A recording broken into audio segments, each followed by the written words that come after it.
This one genealogy. 1 Chronicles 26. 1 calls the gatekeeper Meshelemia the son of Ka. 2. A Levite, the son of Imnah and the gatekeeper to the east of the temple in King Hezekiah's day. He was in charge of the voluntary offerings of the true God, to give Jehovah's contribution and the most holy things, and had other men under his control. 2 Ch 31. 14-16. Costhorn, a descendant of Judah. Cos became father to Anub and Zobeba and the families of Ahahul the son of Haram. 1 Ch 4. 1, 8. Cushai Cushmiddle.Ear, a Levite of the family of Merari and the father or ancestor of Ethan, one of the group of Levite singers and musicians of David's day. 1 Ch 15. 16, 17. Cushai is evidently called Kishi at 1 Chronicles 6. 44.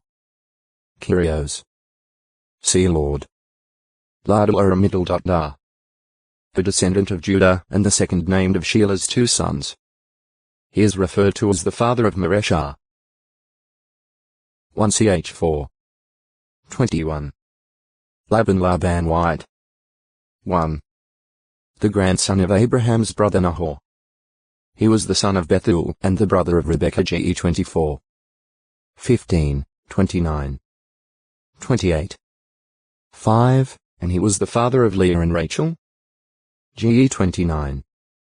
16. Laban resided at the city of Haran in Padanaram, an area of Mesopotamia.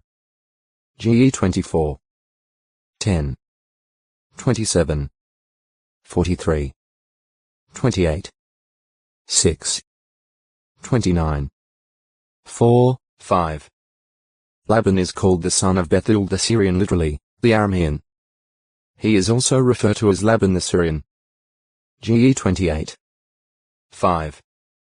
25. 20. 31. 20. 24. This designation is fitting in view of the fact that he was a resident of Padanaram, which means plain flatland of Aram, Syria. Laban was a Semite dwelling in a region occupied by persons speaking Aramaic, a Semitic language. To the vicinity just mentioned, aged Abraham sent his servant to find a wife for Isaac. Ge 24.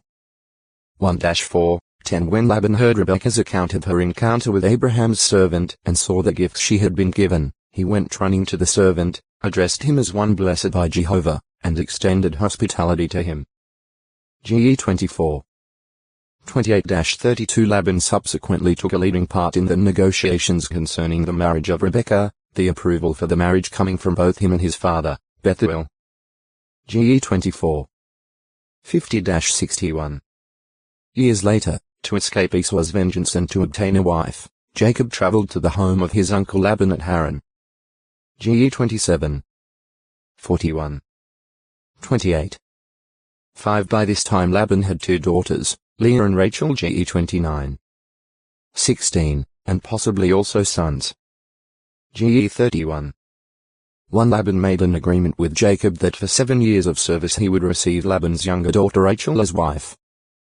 However, Laban tricked Jacob on his wedding night by substituting the older daughter Leah for Rachel, brushing Jacob's protests aside by appealing to local custom and then offering Rachel Otextoe acute Miritra longo, Lobdanum 186 and color-patched sheep, the dark brown sheep among the young rams, and any color-patched and speckled she-goats. Ge 30. 31-34, but Jacob's later words to Leah and Rachel, and also to Laban. Ge 31. 4-9, 41 indicate that during succeeding years Laban frequently altered this original agreement when it turned out that Jacob's flocks were increasing greatly. Laban's attitude toward Jacob was not the same as formerly, and at Jehovah's direction Jacob decided to return to his homeland with his family and flocks. Ge 31. 1-5, 13, 17, 18.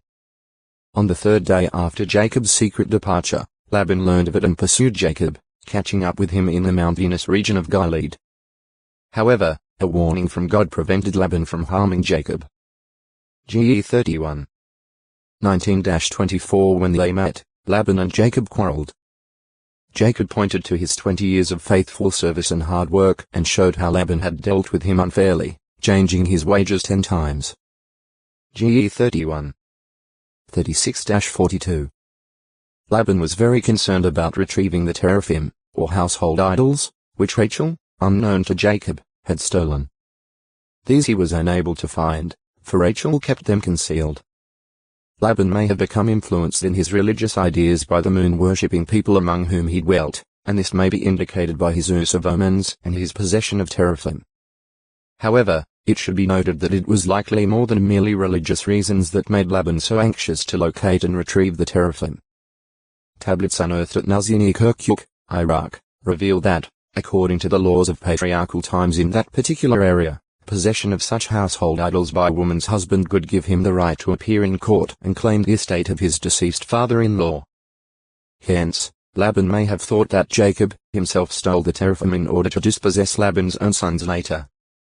This may explain why, on failing to locate the household gods, Laban was anxious to conclude an agreement with Jacob that would ensure that Jacob would not go back with the household gods after Laban's death to deprive his sons of their inheritance. GE 31. 30-35, 41-52. Laban made a covenant of family peace with Jacob, and to memorialize it, a stone pillar and a heap of stones were set up. Using Hebrew, Jacob called the heap Gilead, meaning witness heap. Laban called it Jegar-Sahadutha, using an Aramaic, or Syrian, expression having the same meaning. It was also called the watchtower. GE 31. 43-53. After bidding his grandchildren and daughters farewell, Laban returned home, and the Bible record makes no further mention of him. GE 31. 54-55. 2. A place mentioned at Deuteronomy 1. 1 in relation to the desert plains in front of Sup. The exact location of Laban is unknown. Labdanum labdar-middle.num. A soft, black or dark brown gum that exudes from the leaves and branches of several varieties of cistus, or acros. The gum has a bitter taste but a fragrant odor. It is used in perfumes and, at one time, was also extensively employed in medicine. With reference to this substance, the ancient Greek historian Herodotus 3:112 wrote, "It is gathered from the beards of he-goats, where it is found a sticking like gum, having come from the bushes on which they browse. It is used in many sorts of unguents ointments, and is what the Arabs burn chiefly as incense." Translation by G. Rawlinson. The Hebrew word nekhoth designates this item carried by a caravan of Ishmaelites to whom Joseph was sold, and one of the fine products that Jacob told his sons to take as a gift to one who was ruler in Egypt. GE 37. 25. 43. 11. Nekhoth has been variously rendered spices kj, garmet, rs, triggerkant dar, resin mo, and, as defined by Kuhler and Baumgartner, labdanum nw. Lexicon in Veteris Testamenti Libros, Leiden, 1958, p. 615. Labor. See forced labor. Hired laborer. Labor pains. The tribulation associated with giving otex to a acute meritra longo, labor pains 187. It is true that the pain of pregnancy and childbearing may be relieved by medical treatment and may even be prevented to some extent by care and preparatory methods. But, generally, childbirth remains a physically distressing experience.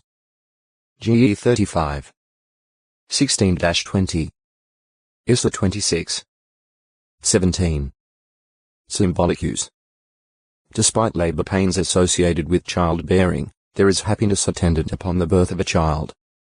When Jesus Christ spoke intimately with his apostles on the evening before his death, he used this circumstance as an illustration.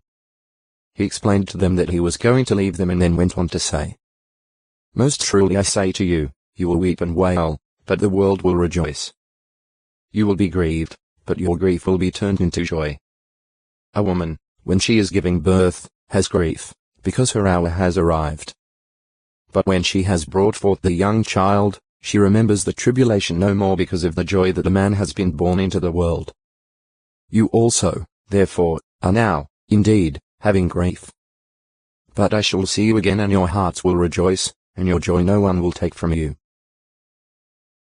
Job 16. 20-22. This painful time did come upon them for parts of 3 days, when they doubtless wept and afflicted their souls by fasting. 5. 35. Compare PS 35. 13. But early on the morning of the third day, Nisan 16, and for 40 days after that, the resurrected Jesus appeared to certain of the disciples. Imagine their joy. On the day of Pentecost, the 50th day from Jesus' resurrection, God's Holy Spirit was poured out upon them, and they became joyful witnesses of his resurrection, first in Jerusalem and later in distant parts of the earth. Act 1. 3, 8 And no one could take their joy away. Job 16. 22. The psalmist described a gathering of kings as they viewed the splendor and magnificence of God's holy city Zion, with its towers and ramparts of strength. He says, they themselves saw, and so they were amazed. They got disturbed, they were sent running in panic. Trembling itself took hold of them there, birth pangs like those of a woman giving birth. PS 48. 1-6 The psalm apparently describes an actual occurrence in which enemy kings were panic-stricken in a projected attack on Jerusalem. Jeremiah, in prophesying defeat to come upon mighty Babylon, told of a people from the north, the report about whom would cause the king of Babylon to have severe pains, like a woman giving birth. It was fulfilled when Cyrus came against Babylon, and particularly when the mysterious handwriting appeared on the wall at Babylonian king Belshazzar's feast. This the prophet Daniel interpreted to Belshazzar as portending the immediate fall of Babylon to the Medes and Persians. J 50. 41-43. Da 5. 5, 6, 28. Concerning the coming of Jehovah's Day, the Apostle Paul explained that it would be when the cry of peace and security is being proclaimed. Then sudden destruction is to be instantly upon them, just as the pang of distress upon a pregnant woman. And they will by no